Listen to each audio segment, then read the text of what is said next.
Olá, bom dia, bom dia, bom dia. É cedo aqui em Curitiba e eu quero falar um pouquinho sobre o chamado para a obra do ministério.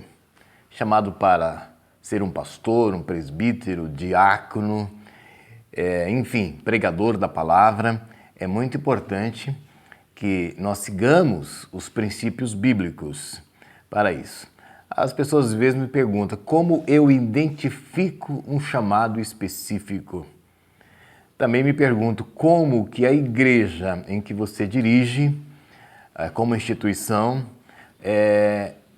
pratica esse princípio e como que é feita a ordenação de pastores, presbíteros, diáconos aí na igreja. Então eu vou gravar e vou falar contigo sobre o princípio bíblico. Cada igreja ela tem um método, mas que esses métodos são muito próximos daquilo que a palavra determina sobre o princípio da ordenação, da imposição de mãos e liberar a pessoa para a obra do ministério, sejam eles quais forem, dentro do ministerial.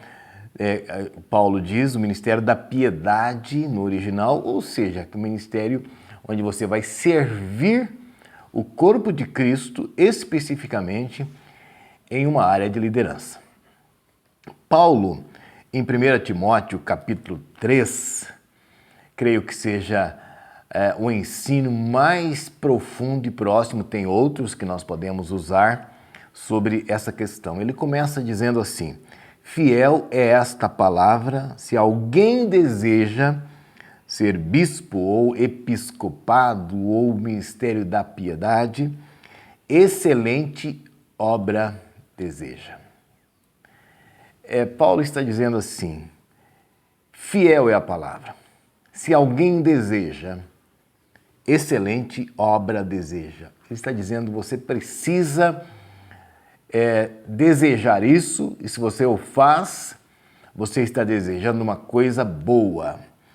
Aí ele começa a colocar as necessidades, aquilo que essa pessoa precisa já estar vivendo como prática, nada forçado, que faz parte do caráter dessa pessoa que deseja ser pastor, presbítero, diácono, apóstolo, evangelista, profeta, mestre.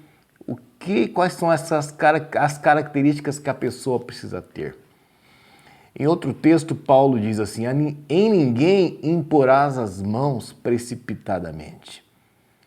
Ou seja, para você ser um pastor, ou um sacerdote, ou um presbítero, um diácono, você precisa receber a imposição de mãos e a unção, a separação para a obra do ministério. Cada igreja faz de uma forma. A forma não é muito importante, mas sim o princípio que é colocado. Jesus separou Pedro. Os apóstolos separaram Barnabé e Paulo. E assim seguiu. Então, o princípio é esse. Você precisa estar sujeito a um colegiado. Em algumas igrejas é o presbitério, outras são conselho, e outras são diretoria.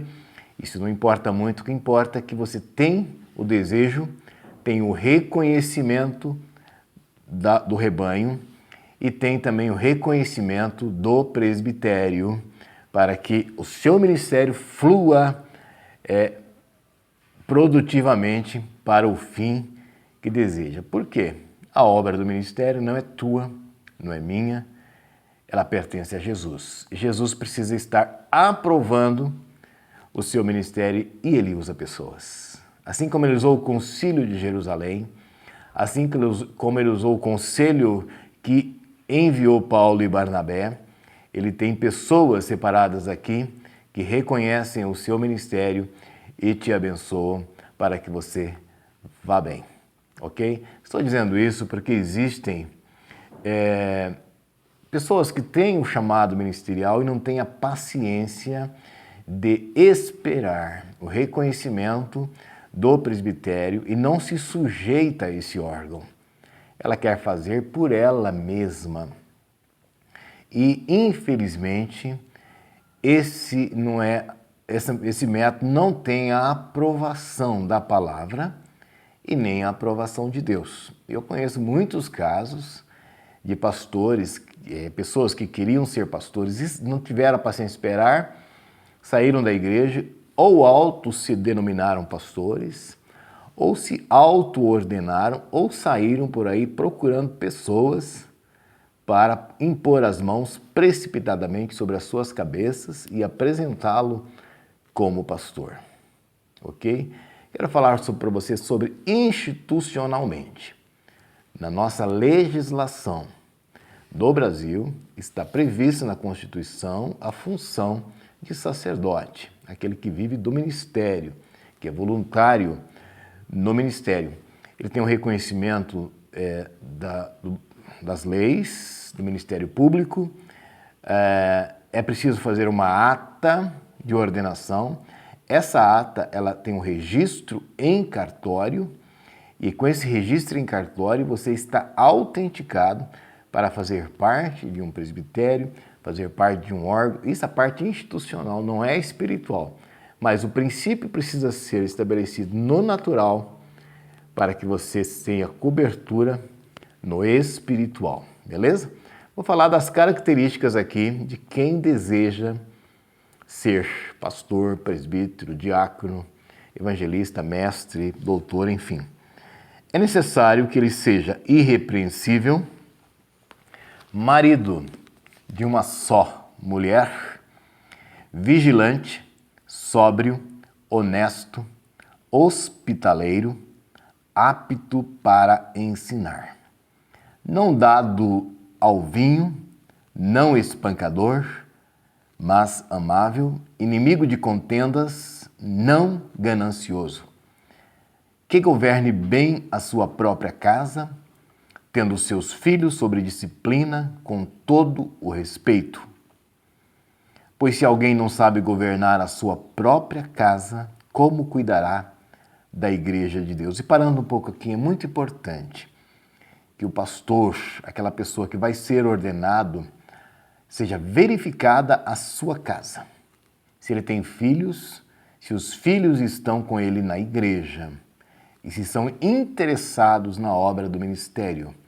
A casa de um pastor é uma casa sacerdotal. Esposa, marido e filhos pertencem e fazem junto com ele o ministério. E é importante que os seus filhos sejam convertidos e que a sua esposa seja convertida também. Não pode ser recém-convertido para que não ensoberbeça e caia na mesma condenação que o diabo caiu, tendo vaidade e soberba em seu coração. Também é necessário que tenha boa reputação perante os de fora. Se ele for um profissional, um autônomo, um empregado, o empregador ele tem que ter boa reputação sobre essas pessoas que ele relaciona no mundo secular, ok? Para que não caia em descrédito e na armadilha do diabo. Da mesma forma, os diáconos, ou seja, tem que ter as mesmas características do bispo, do pastor, do presbítero, enfim. São essas as características. Parece uma palavra pesada, mas eu creio que todas essas características que estão aqui, elas são naturais em um cristão, ok? Trabalhe nisso, se empenhe nisso, mude o que precisa ser mudado e se voluntarie para a obra do ministério. Eu quero deixar aqui alguns pontos claros. Primeiro, o desejo. Quem deseja o episcopado, excelente obra deseja. Segundo, você precisa estar numa igreja local onde você tem um reconhecimento do rebanho e o reconhecimento do seu colegiado, do seu presbitério. E você tenha paciência para esperar o tempo que Deus vai tocar no coração desse presbitério e eles vão reconhecer em você essa pessoa que pode fazer parte, juntamente com eles, desse grupo de presbitério que serve nesse serviço de conselho e colegiado da igreja. Ok? Fazendo isso, o Senhor Jesus mesmo, ele vai te liberar, ele vai te separar para a obra do ministério. Eu tenho uma história ministerial pessoal, que eu fui ordenado por um colegiado e eu tenho uma história depois disso que veio.